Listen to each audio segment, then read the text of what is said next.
Today's Daily Byte is twosome. Twosome. This question is asked by Google. I really doubt that. Given an array of integers, return whether or not two numbers sum to a given target k. We're given a list of numbers and a number k, and we want to see, hey, can we get two of these numbers and form this k value? So return true if that's the case, return false if not.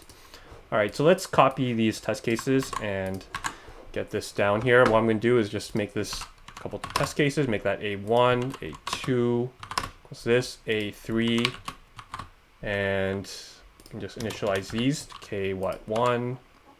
I'll just comment this part out here. Here will be K2, comment this out, and K3. Finally comment that out as well. Okay, so if you don't know how to solve this question, you really need to begin to know this, because this is very standard. Basically, the naive approach would be to find every single XY combination, right? Go through that and see if we can form this K value. But that's going to be an n squared solution. No, we want to do this in n time. And to do that, all we need to do is create a hash or a lookup table. And what this lookup will be is basically, it could be a dictionary, but I'm just going to make it a set. And we're going to go through every single number and add to our lookup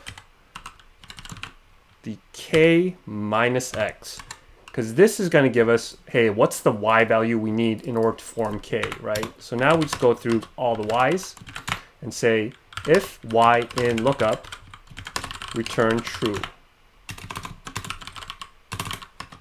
Otherwise, if we can't find anything, then return a false. And that's it. Let's make sure this works. Twosome A1, K1,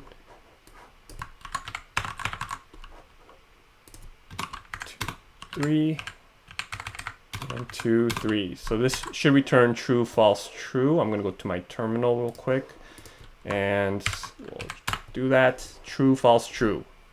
There we go. That's it. So another just easy lob question, I guess. Hopefully these questions start getting a little bit harder, but I'll try to continue doing the Daily Bytes. So thanks for watching my channel, and remember, do not trust me, I know nothing.